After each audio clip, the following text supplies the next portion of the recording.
기도하고 오늘 예배 2020년 8월 23일 예배 하나님 앞에 드리도록 하겠습니다. 기도하겠습니다. 임마누엘의 하나님, 지난 한 주간 동안 우리와 함께 동행하여 주셔서 감사합니다. 각자의 삶 속에서 주님을 경험하고 느끼며 살다가 주님께서 축복하신 이 자리에 나와 예배 드립니다. 하나님, 짧게 드려지는 이 예배 가운데 우리와 함께 동행하여 주옵소서. 한 주간 동안 느꼈던 그 임마누엘의 하나님을 다시 한번 경험하는 시간이 되기를 소망하고 예수님의 이름으로 기도드립니다. 아멘. 찬양, 원하고 바라고 기도합니다 라는 찬양을 좀 하도록 하겠는데, 처음 부르는 찬양이고요.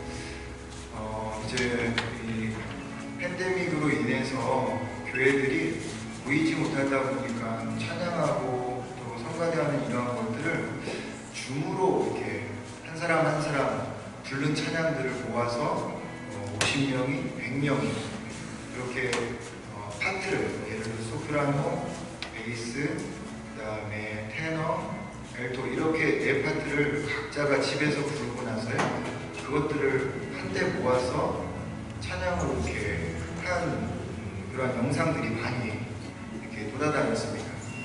그 중에 하나가 이 원하고 바라고 기도합니다 라는 찬양인데, 이 찬양을 들어보니까 참 은혜가 되더라고요. 50명, 100명이 각자 파트를 부른 다음에 집에서 그걸 다 모아서 이 찬양을 하는데 은혜가 되어서 열심히 한번 배워봤고요. 그리고 함께 여러분들과 찬양해보고 싶어서 이 찬양을 골랐습니다. 어제 제가 보내드렸는데 한번 들어보신 분들은 이게 찬양이 어렵진 않아요. 같이 찬양해보겠습니다. 이 세상을 살아가는 동안에 나의 힘을 의지할 수 없으니 기도하고 낙심하지 말 것을 주께서 참 소망이 되시리라. 다시 한번 하겠습니다. 세상을 살아가는 동안에 나의 힘을 의지할 수 없으니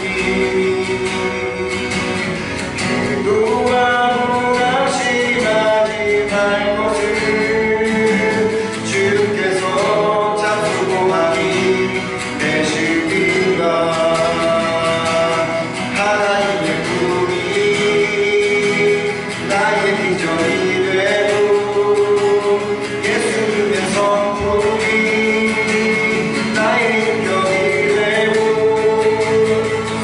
성령님의 권능이 나의 능력이 되길 원하고 바라고 기도합니다.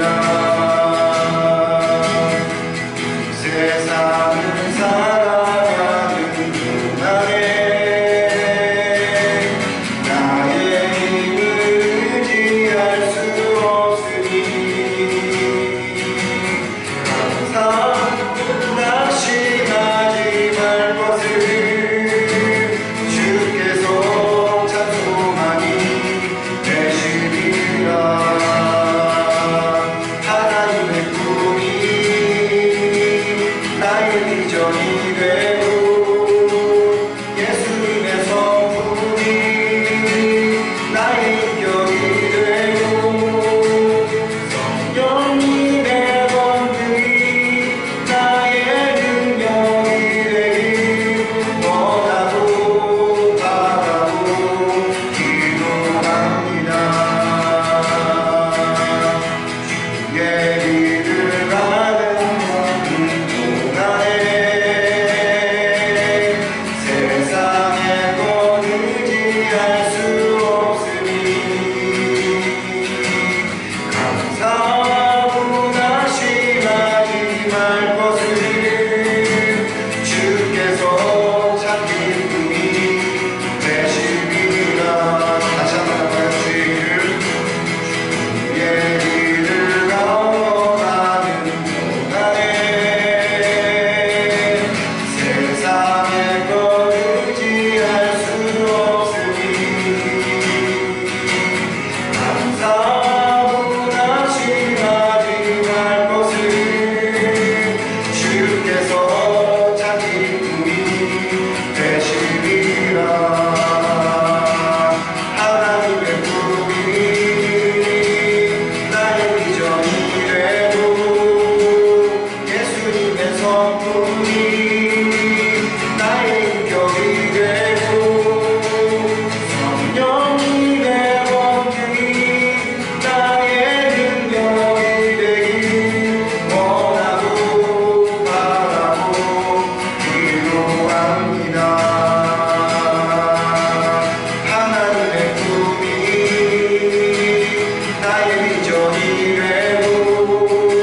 세상 그 어떤 어려움 속에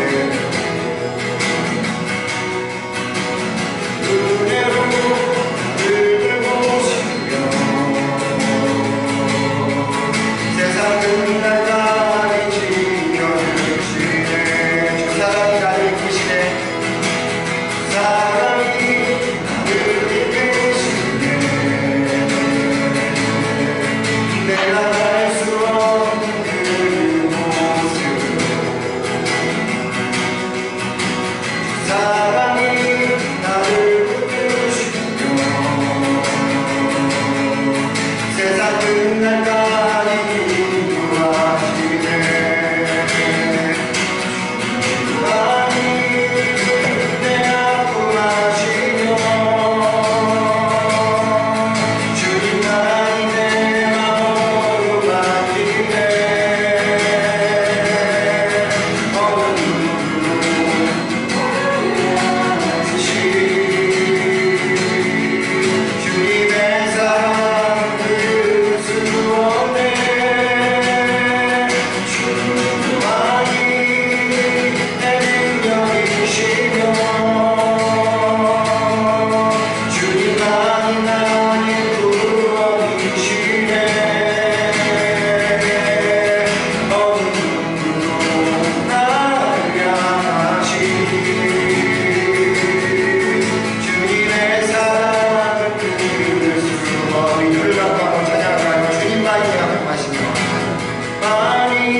감사의 고백을 하고 오늘도 주님 이 시간 말씀 가운데 우리에게 역사하여 달라고 하나님 내가 가지고 있는 그 틀을 내려놓고 주님께서 말씀하고자 하는 것들을 내가 듣겠나이다 고백하는 주님 내가 여기 있습니다 고백하는 그런 시간 되게 해달라고 우리 한번 하나님 앞에 기도하고 예배 가운데 나가도록 하겠습니다.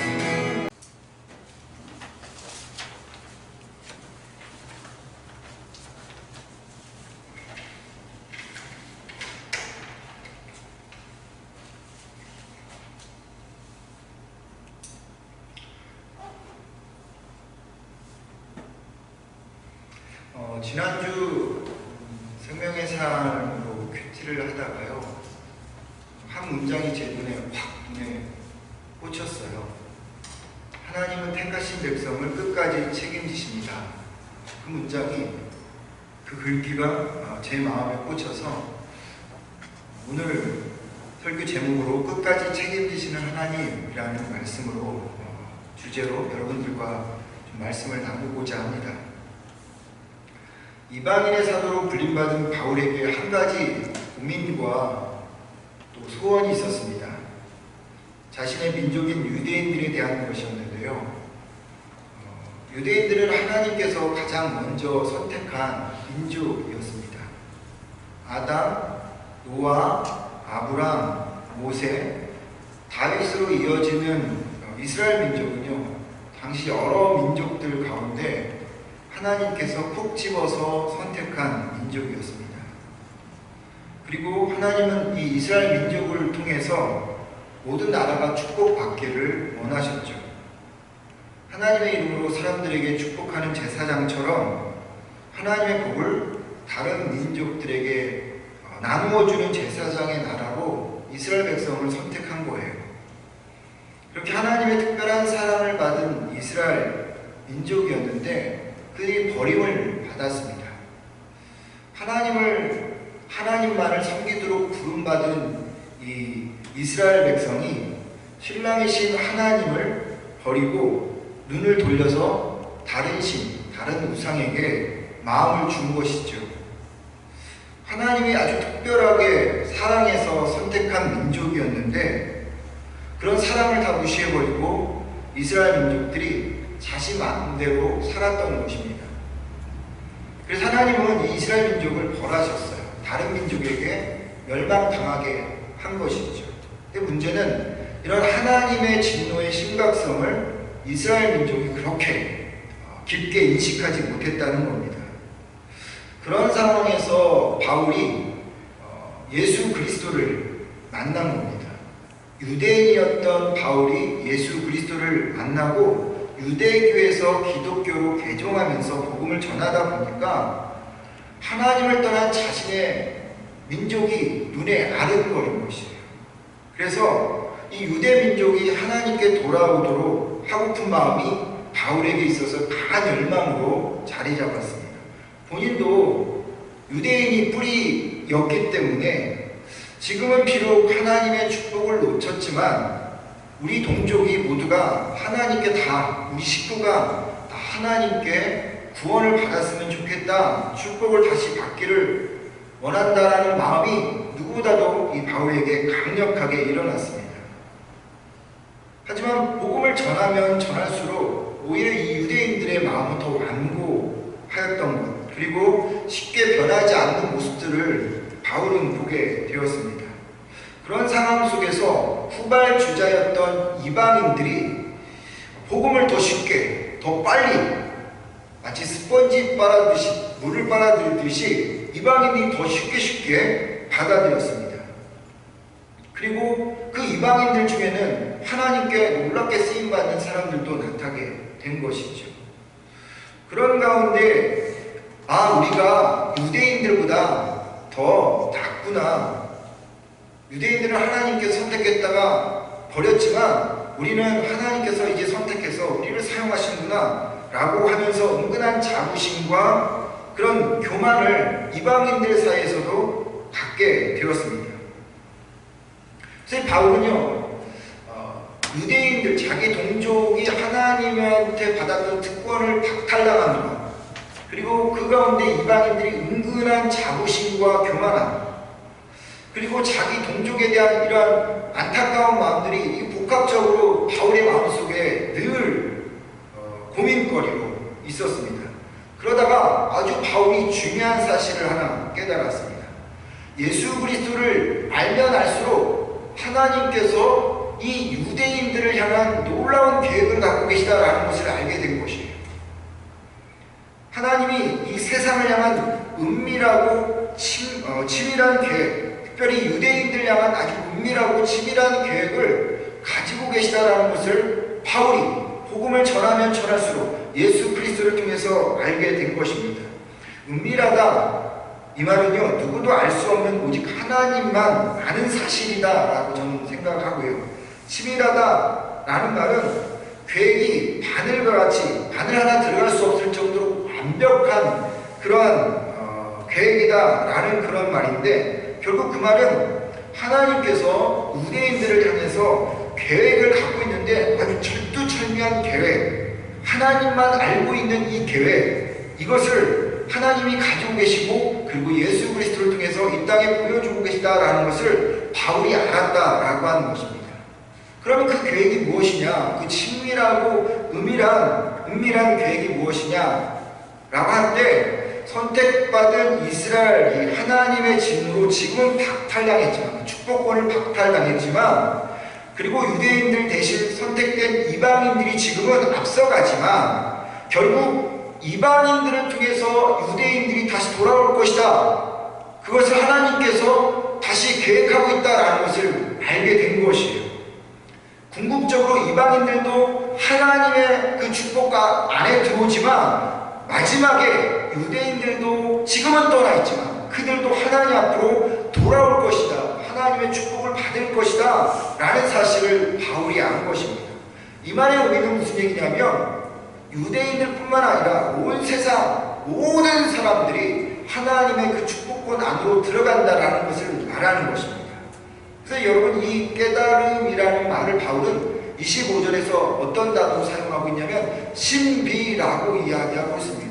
미스테리온이라고 헬라어로 되어 있는데 이 미스테리온이라고 하는 것은 하나님만 알고 있는 비밀인데 이 비밀을 하나님께서 터뜨리신 거예요. 그것을 영어로 바꿔서 미스테리가 된 건데요. 여러분 이 미스테리온이라고 하는 이 신비 이게 무엇이냐? 예수 그리스도를 통해서 지금은 떠나 있는 이 유대인들이 하나님 앞으로 돌아오게 하는 그 비밀을 말하는 것입니다. 그리고 그 신비, 그 은밀하고 치밀한 계획을 11장의 1절로부터 36절까지 바울은 길게 그것을 서술하고 있는 것이죠. 2002년에 히딩크 감독이요 한국 축구를 4강에 올려놨던 적이 있었죠. 근데 여러분 이 히딩크 감독이 선택했던 방법은요 무한 경쟁이었습니다. 당시 2002년 그 당시 때는 학연, 지연 이런 모든 것들이 스포츠 전 영역에 깊게 깔려 있었어요. 아무리 기량이 뛰어난 선수라도 학연과 지연과 줄이 없으면 국가대표가 되지 못하던 그러한 구조였습니다. 네덜란드에서 온 히딩크가 이걸 보니까 이거 너무 비합리적이라는 것을 알게 됐고요. 그래서 어느 학교를 나왔든 어느 지역 출신이든 어떤 인맥이든 상관없이 실력이 뛰어나고 기량이 뛰어나면 그 즉시 등용하기 시작했습니다. 그러다 보니까요 기량과 상관없이 컨디션과 상관없이 늘 대표팀에 올라갔던 사람들이 있었어요. 물론 잘하는 사람이었지만 때로는 기량이 떨어지기도 하고 컨디션이 좋지 않아서 그 순간에는 못하는 사람들이 있는데 또 불구하고 늘 대표팀에 그 사람들이 있었단 말이죠. 다른 사람이 못 들어가고 그렇게 기량과 컨디션이 어떻든 늘 대표팀에 들어가 있던 사람들이 긴장하기 시작했어요. 자존심이 상하기 시작했습니다. 왜냐하면 듣도 보지도 못한 무명의 선수가 이 히딩크에 의해서 발탁되기 시작한 거예요. 그 중에 한 사람이 이제 박지성인데 박지성은 여러분 명지대학교 나왔습니다. 그 당시에 명지대학교는요 저게 들어가지도 못해요. 아무리 잘해도 이건 너무 사적인 얘기를 자꾸 이렇게 하면 안 되는데 어찌됐든 간에 그런 상황이었어요. 그 다음부터 사람들이 이제 무한 경쟁하기 시작했어요. 듣도 보도 못한 웬 이상한 학교에서 온 애가 자기하고 그 포지션이 겹치면서 자기 자리를 차고 가니까 자존심이 상하는 거예요. 사람들은 이 사람이 잘하는 사람이라고 생각했는데 이 무명의 사람이 더 잘하기 시작한 거예요. 그 다음부터 선수들 사이에 무한 경쟁이 이루어진 겁니다. 이것이 히딩크의 전략이었고 그래서 그 전까지 선수의 기량이 어떻든 또 학연과 지향이 어떻든 간에 오직 실력과 기량으로 뽑은 이 히딩크의 전략으로 인해서 선수들이 사기가 올라가기 시작했고요. 자존심 상하지 않으려고 죽기 살기로 그 전에 이름값 하는 사람들이 뛰기 시작했습니다. 그리고 그것은 적중했고 4강까지 이끄는 원동력이 되었습니다. 그러니까 히딩크의 전략은 경쟁을 통해서 경기력의 극대화였습니다. 그리고 자존심을 좀 이렇게 건드려서 극대화시키는 그러한 전략을 했는데 말씀을 읽다 보니까 하나님께서 이와 비슷한 전략을 사용하고 있다라는 생각을 갖게 되었어요. 많이 우리가 아는 것처럼 한 번 해병은 영원한 해병이다 이런 말 있듯이 한 번 하나님이 선택한 자는 절대 버리지 않는다, 이 철석같이 믿었던, 이 신념처럼 여겼던 유대인들이었습니다.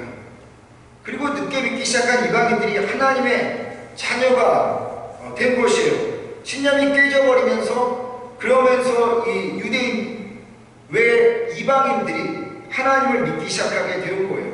이스라엘에게는 충격이었습니다. 하나님이 우리를 선택했고 우리를 통해서 세상 나라의 제사장으로 만드셨다고 분명히 믿었는데 우리는 망했고, 그리고 이스라엘 민족 외의 다른 민족들이 하나님에 의해 선택되어서 하나님의 일들을 하면서 이스라엘에게는 충격이었고 자존심이 이만저만 상처난 것이 아니었습니다. 근데 하나님께서 이 방법을 사용하신 것 같다라는 거죠. 왜냐하면 바울과 같은 예수님을 믿는 사람들이 나타나기 시작했고요. 결국 이 전략을 통해서, 바울을 통해서 이방 나라가 그리고 유대인들까지도 하나님을 믿기 시작하는 그런 일들이 벌어졌다라고 하는 겁니다. 저는 여러분 이 말씀을 읽으면서 이런 생각을 했어요. 하나님은 절대로 한 명도 놓치지 않는 분이시다. 하나님은 당신이 선택하기로 작정하신 사람은 절대로 포기하지 않는 분이시다 라고 생각을 했어요. 그래서 누가복음 15장에서 여러분 이는 양 한 마리를 찾아서 99마리의 양을 두고 가신 목자 이야기를 하신 것 아니겠습니까? 너무 비합리적이지만, 그러나 그 하나의 양을, 잃어버린 양을 찾아 나서는 그 목자, 그것이 하나님은 한번 선택했으면 절대 포기하지 않고 그를 붙잡는 하나님이다 라는 것을 우리에게 보여주고 있다는 것이죠. 저는 좀 경망스럽지만요, 하나님이 진돗개와 되게 비슷하다라는 생각을 가져봤어요. 여러분 진돗개 키워보셨나요? 저는 처음 목회지에서 진실이라고 하는 진돗개를 키웠습니다. 마당에서 키웠는데 어느 날 아침에 나가보니까 큰 흑염소가 그 진실이 앞에 놓여 있는 거예요. 죽어 있었어요. 저희 집사님이 이게 계시는데 그 앞에 닭장을 하셨어요. 토종닭을 하시는 집사님이셨는데 닭장을 하셨는데 거기에 흑염소도 같이 키웠습니다. 근데 이 흑염소가 닭장을 넘어오다가 마당으로 들어온 거예요. 교회 마당. 바로 앞에 그 진실이 앞에서 얼쩡거리다가 진실이가 그냥 탁 숨통을 물어버렸습니다. 근데 진돗개는 물면 죽을 때까지 안 먹거든요. 그런 습성이 있어요. 그래서 나중에 보니까 이 목 자국에 이 진실의 그 이빨 자국이 있더라고요. 한 번 물면 절대 놓지 않는 진돗개.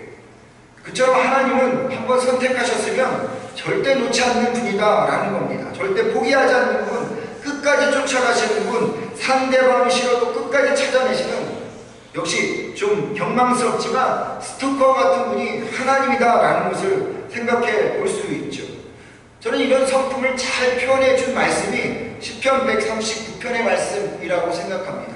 시편 139편 7절로부터 9절 말씀은 이렇게 10절까지 되어 있습니다. 내가 주의 영을 떠나 어디로 가며 주의 앞에서 어디로 피하니까? 피할 데가 없다는 거예요. 내가 도망가도 도망갈 구석이 없다는 거예요. 내가 하늘에 올라갈지라도 거기 계시며 하늘까지 쫓아오신다는 거예요. 스올에 내 자리를 펼지라도 거기 계시며, 여러분 스올이 뭡니까? 지옥입니다. 지옥까지 하나님께서 쫓아오신다고 하는 겁니다. 내가 새벽 날개를 치며 바다 끝에 가서 거주할지라도 거기서도 주의 손이 나를 인도하신다고 이야기합니다. 새벽 날개를 치어서 멀리 저 바닷가까지 도망갔을지라도 하나님의 그 오른손이 나를 붙들고 계시다라고 하는 거죠. 무슨 얘기입니까? 하나님은 택하신 백성을 끝까지 책임지시는 하나님이라고 하는 거예요. 하나님이 이스라엘에 대해서 그렇게 생각했습니다. 하나님이 선택했지만 그들의 죄로 이스라엘을 버리고 이방인을 선택했던 이 상황. 하지만 하나님의 버림은요, 싫어서 버린 것이 아니라는 겁니다. 유대인들이 싫어서 버린 것이 아니라 인생의 채찍으로 그들을 훈련시켜서 하나님 앞으로 돌아오게끔 하고자 하는 하나님의 계획이었던 것이죠. 그래서 그 채찍을 누구를 사용했다는 거죠? 이방인을 사용한 것입니다. 반대로 유대인들로 시기나게 해서, 시기나다라는 단어가 본문에 나오죠. 이 말이 무슨 얘기입니까? 자존심 상하게 만들었다라고 하는 것이에요. 자존심을 건드려서 하나님의 품으로 돌아오게 하였다라는 그런 말입니다. 여러분, 이 계획을 통해서, 이 하나님의 이러한 계획을 통해서 우리가 무엇을 할 수 있나요? 하나님의 공의와 정의에 근거한 끝없는 사랑, 그냥 끝없는 사랑이 아니라 정의와 공의에 근거한 끝없는 하나님의 사랑이라는 거죠. 하나님은 변함이 없는 정의로 모든 일을 끝까지 사랑한다라고 하는, 간혹 사람들은 이런 생각을 하죠. 하나님이 가장 먼저 이스라엘을 선택했고 그들을 제사장의 나라로 불렀는데 하나님이 중도에 이스라엘을 버린다면 그런 하나님이 무슨 사랑의 하나님이에요. 잘할 때는 붙들어주고 못할 때는 내팽개치는 그런 하나님이 무슨 창조주의 하나님이고 인자와 긍휼이 한이 없는 하나님이냐, 그런 하나님이 무슨 정의로운 하나님이냐라고 생각한다라고 하는 겁니다. 여러분, 사실 그렇게 행동하는 신이라면 그건 인간들도 그렇게 할 수 있잖아요. 우리들도 그렇게 하잖아요. 잘할 때는 칭찬하지만 못할 때 혼내주는 것이 우리들도 똑같잖아요. 중도에 포기하는 하나님이라면 그건 하나님의 정의가 여러분 성립되지 않는 거예요. 사랑의 하나님, 그것도 여러분 맞지 않는 것입니다. 그래서 여러분, 이 잘못된 오해된 생각을 가진 사람의 대표적인 선지자가 누구였나요? 하박국 선지자였어요. 하박국 선지자가 하나님, 당신이 정말 의롭습니까? 하나님, 당신이 정말 사랑의 하나님입니까? 그렇다면 선택한 왜 이스라엘 민족이 더 악한 다른 민족에게 이런 고난을 당해야 됩니까? 라고 막 항변하잖아요. 그게 여러분 하박국 선지자의 그런 오해였는데 사실 그 오해는 우리들의 오해이기도 하죠. 근데 정말 그런가요? 정말 하나님이 유대인들을 버린 것인가? 바울이 뭐라고 이야기합니까? 아니다! 라고 단호하게 이야기하지 않습니다. 인간이 하나님의 속뜻을 몰라서 그런 것이지 하나님은 여전히 이스라엘을 사랑하고 있다라는 것입니다. 왜냐하면 한번 책임지신 하나님은 끝까지 그를 포기하지 않는 하나님이라는 것을 바울이 알고 있었고 그것을 말하는 것이죠. 그래서 28절 이렇게 이야기했습니다. 우리 28절 같이 한번 읽어볼까요? 29절입니다. 29절 같이 읽어보겠습니다. 시작. 하나님의 은사와 부르심에는 후회하심이 없느니라. 자, 하나님의 은사와 부르심은 누구에 대한 은사와 부르심입니까? 유대인들을 향한 은사와 부르심입니다. 하나님께서 지금 이 축복권 안에서 떠나 있는 유대인들이지만 그들을 부른 것에 대해서 하나님 절대 후회하지 않는다는 겁니다. 그 말은 무슨 얘기입니까? 하나님은 선택했고 지금도 그들을 부르고 있고 그들을 지금도 사랑하고 있다는 그런 말이에요. 여러분, 이 말이 유대인에게만 적용이 되는 건가요? 아니죠. 우리에게도 똑같습니다. 하나님은 우리의 부르심에 대해서 절대 후회하지 않는 분이십니다. 그분의 은사는 여전히 우리에게 흘러오고 있다는 것이죠. 선택한 이스라엘을 끝까지 책임지시는 하나님이듯이 하나님은 우리를 그렇게 책임져 주고 계십니다.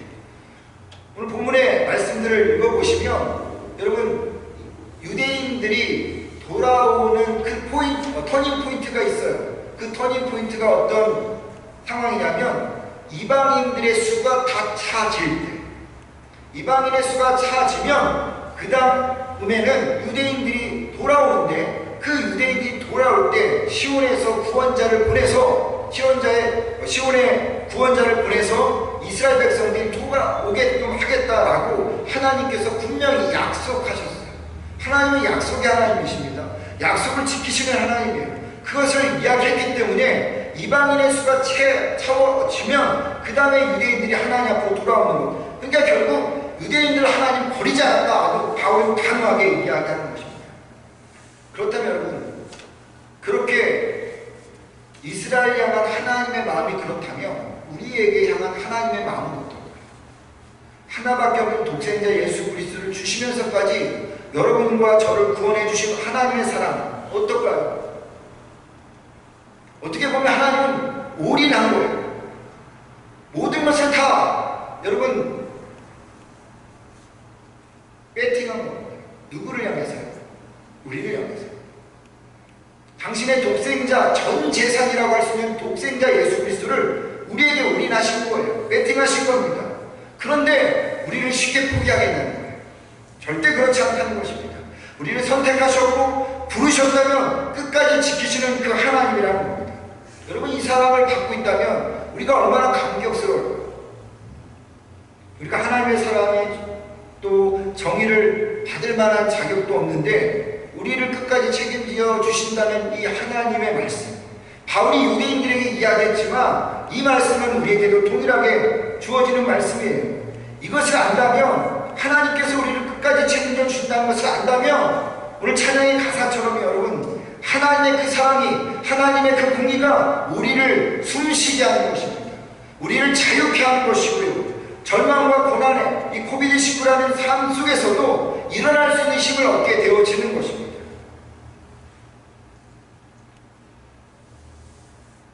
하나님의 그 무한 사랑, 정의와 공의를 기초로 한 하나님의 끝없는 그 은혜를 우리가 누린다면, 그리고 그것을 알고 있다면, 여러분, 우리는 감사하고 겸손하게 살아갈 수 있는 것입니다. 엘리야 시대 때 여러분, 아합 왕으로 인해서 북이스라엘에 3년 동안 가뭄이 들었어요. 이로 인해서 백성들이 고통을 당했는데, 하나님의 엘리야에게 시돈 땅에 있는 사르밧 과부에게 가라라고, 동네에 가라라고 이야기합니다. 그 땅에 가면 한 과부가 있는데 그녀를 통해서 하나님은 엘리야의 생명을 지켜주시겠다고 약속하십니다. 그래서 엘리야는 이 사르밧에 갔고, 그리고 그 과부를 만났습니다. 과부라고 하는 이러한 당시의 그런 위치는요, 경제적 활동을 할 수 없는 그런 가장 약한 사람이었습니다. 그러니 이 말은 엘리야를 대접할 만한 그런 경제적 여유가 없었다는 거죠. 더욱이 3년 동안 비가 오지 않았기 때문에 사르밧 땅에는 곡식을 거두어들일 상황이 아니었어요. 그 과부에게는 최악의 상황이었습니다. 그런데 하나님은 이 엘리야를 그 여인에게 가라 이야기를 했고, 그리고 마침 그 과부는 마지막 남은 가루 그리고 기름을 가지고 떡을 만들어서 자기의 자녀와 아들과 먹고 이제 죽으려고 그렇게 생각을 했는데, 하나님께서 엘리야를 보내시고 엘리야를 통해서 그 마지막 남은 그 떡을 만들어서 나에게 달라라고 이야기를 합니다.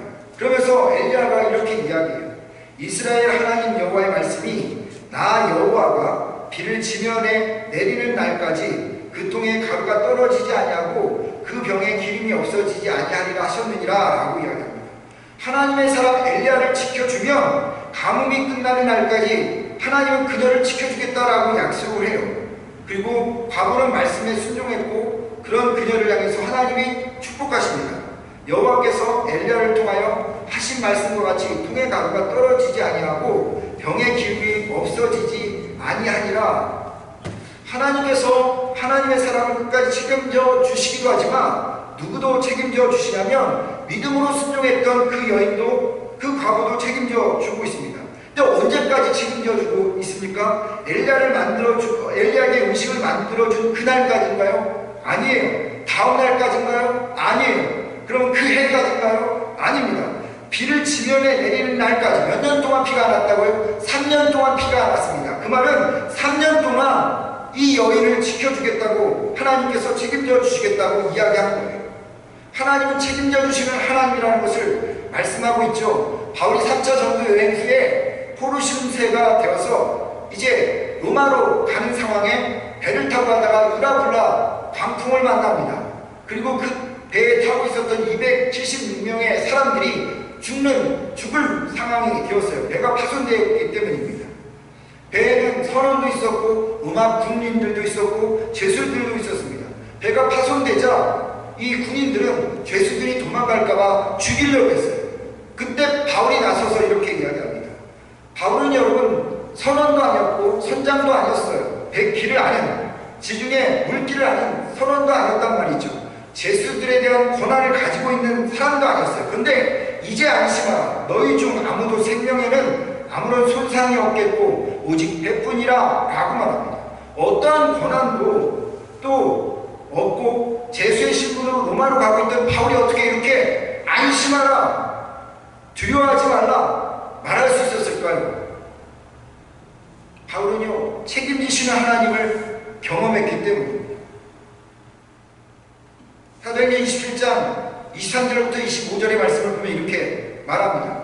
내가 속한 바 곧 내가 섬기는 하나님의 사자가 어젯밤에 내 곁에 서서 말하되 바울아 두려워하지 말라. 내가 가이사 앞에 서야 하겠고 또 하나님께서 너와 함께 항해하는 자를 다 내게 주셨다 하셨으니 그러므로 여러분 안심하라. 나는 내게 말씀하신 그대로 되리라. 하나님을 믿노라 라고 이야기합니다. 죄수였던 바울이, 물길을 알지 못했던 바울이 그 상황을 전혀 어떤 힘을 가지고 통제할 수 없었던 바울이 자신있게 이야기할 수 있었던 것은 로마 황제 앞에 설 때까지 그 모든 난관을 다 하나님께서 책임져 주시겠다고 하나님께서 이야기했기 때문입니다. 하나님은 어떤 분이시라고요? 선택한 자를 끝까지 책임져 주시는 하나님을 이야기하고 있는 것입니다. 엘리야와 사르밧 가버를 끝까지 책임지시는 하나님, 바울을 끝까지 책임지시는 하나님, 비록 지금은 하나님의 품에 떠나 있지만 여전히 사랑하시고 책임지시는 하나님, 그리고 여러분과 저를 여전히 책임지시는 그 하나님이 이렇게 말씀하십니다. 이사야 46장 4절 말씀 같이 찾아서 한번 읽어보겠습니다. 이사야 46장 4절 말씀입니다.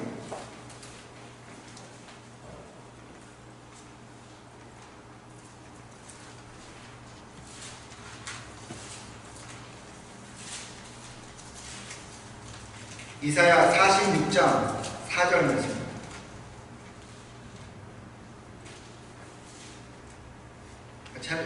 찾았으면 같이 읽어보겠습니다. 시작. 너희가 노년에 이르기까지 내가 그리하겠고 백발이 되기까지 내가 너희를 품을 것이라. 내가 지었은즉 안을 것이요 품을 것이요 구하여 내리라. 아멘. 하나님께서 우리가 노년이 될 때까지, 백발이 될 때까지 어떻게 하신다고요? 품으신다고 하십니다. 왜요? 그분은 우리를 지으셨기 때문에. 그분은 우리를 안을 것이고 품을 것이고 구하여 내어 주실 끝까지 책임지시는 하나님입니다. 어느 광고처럼 한 번 산 물건은 평생을 책임진다고 하는 것처럼 하나님은 우리를 최고의 걸작품으로 만드셨어요. 최고의 걸작품으로 만드신 창조주 하나님이 우리를 끝까지 마지막까지 책임지신다라고 이야기한 거예요. 그래서 바울은 비록 지금 유대인은 하나님의 품에 떠나 있지만 그들도 하나님 앞에 돌아온다라고 말하고 있는 것이죠. 여러분, 우리가 원하는 인생을 살면 좋겠습니다. 그러나 죄로 인해 타락한 세상은 우리가 원하는 세상을 살아가게 하지 못하게 합니다. 지금 우리는 그런 환경에서 살아가고 있어요. 코비드19로 인해서 전혀 예상치 못한 환경을 맞고 있습니다. 그리고 세계 곳곳에서 인간의 죄로 인하여서 나타나는 재앙들이 이곳저곳에서 나타나고 있습니다. 또 어떤 일들이 벌어질지 모릅니다. 이런 삶을 우리는 실제적으로 맞닥뜨리고 있는 거죠. 사망의 음침한 골짜기, 눈물의 골짜기를 지나가는 분도 있고 어둠의 터널을 지나가는 분도 있고 풍랑 한가운데 놓여있는 분들도 있는 것이죠. 그러나 절망하지 말아야 할 것이 있습니다. 왜요? 그 하나님은, 우리와 함께 하시는 하나님은 끝까지 우리를 책임져 주시는 하나님이기 때문입니다. 99마리를 두고 잃어버린 나를 찾으러 산과 바다를 헤매는 하나님이시기 때문입니다.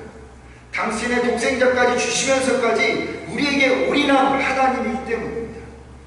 그러기에 그 하나님을 우리가 우리의 아버지로 고백한다면 우리는 그 하나님의 품 안에 늘 안겨 있을 것이고 그분이 우리를 끝까지 책임져 주실 겁니다.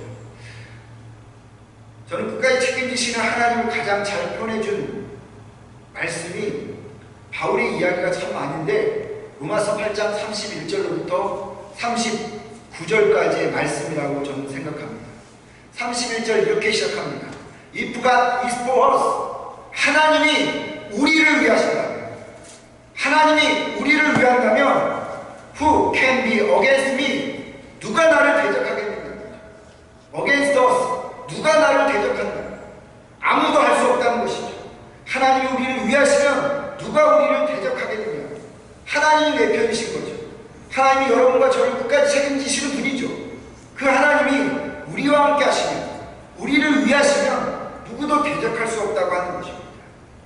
여러분, 이 사실을 우리가 기억하고 하나님이 우리를 죽을 때까지 인도하시는 그 하나님을 책임지시는 하나님을 기억하고 우리가 그 하나님 앞에 늘 감사함으로 겸손함으로 살아가야 한다는 거죠. 우리는 이방인이었기 때문에 후발주자입니다. 후발주자로서 우리가 하나님 안에서 은혜를 누리고 살아가. 그렇기 때문에 더 감사해야 되고 더 하나님의 은혜를 날마다 붙잡고 살아가야 되고 우리는 교만하지 말고 날마다 주님의 은혜 가운데 겸손함으로 살아가야 하는 것을 우리는 모두를 기억하셔야 됩니다. 그런 의미에서 여러분 우리가 마지막으로 로마서 8장 31절로부터 39절까지 찾아서 함께 읽고 같이 말씀을 마치도록 하겠습니다.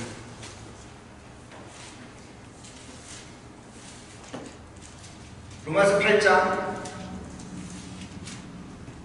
31절부터 39절까지 같이 읽겠습니다. 그런즉 이 일에 대하여 우리가 무슨 말을 하리요? 만일 하나님이 우리를 위하시면 누가 우리를 대적하리요? 자기 아들을 아끼지 아니하시고 우리 모든 사람을 위하여 내주신 이가 어찌 그 아들과 함께 모든 것을 우리에게 주시지 아니하겠느냐? 누가 능히 하나님께서 택하신 자들을 고발하리요? 의롭다 하신 이는 하나님이시니 누가 정죄하리요? 죽으실 뿐 아니라 다시 살아나신 이는 그리스도 예수시니 그는 하나님 우편에 계신 자요 우리를 위하여 강구하시는 자시니라. 누가 우리를 그리스도의 사랑에서 끊으리요? 환난이나 곤고나 박해나 기근이나 적신이나 위험이나 칼이랴. 기록된 바 우리가 종일 주를 위하여 죽임을 당하게 되며 도살당할 양같이 여김을 받았나이다 함과 같으니라. 그러나 이 모든 일에 우리를 사랑하신 이로 말미암아 우리가 넉넉히 이기느니라. 내가 확신하노니 사망이나 생명이나 천사들이나 권세자들이나 현재인이나 장래인이나 능력이나 높음이나 기쁨이나 다른 어떤 피조물이라도 우리를 우리 주 예수 그리스도 안에 있는 하나님의 사랑에서 끊을 수 없으리라. 아멘. 기도하겠습니다. 임마누엘의 하나님, 한번 선택하면 끝까지 책임지시고 하나님 붙들어 주시는 하나님, 우리가 어느 상황과 어떤 환경에 있을지라도 우리에게 아버지 하나님 응원하며 격려하며 우리를 보호하시는 하나님을 이 시간 하나님 다시 한번 우리의 입술에서 고백하게 해주시니 감사합니다. 바라고 원하는 것은 하나님 우리가 어느 길을 가고 있고 어떤 상황에 놓여 있을지라도 나를 붙들어 주고 계시는 그 하나님을 잊지 말게 하여 주시옵소서. 하나님 누가 우리를 대적하더라도 하나님이 우리를 위하신다면 우리는 아버지 하나님 그 모든 것에서 승리하는 자들입니다. 바라고 원하는 것은 이 하나님의 넓으신 사랑과 은혜를 하나님 이 한 주간 동안 우리가 경험하며 살아가게 하여 주시고 고백하며 살아가게 하여 주시고 찬양하며 살아가는 저희 모두가 되게 하여 주시옵소서. 예수님의 이름으로 기도드립니다. 아멘.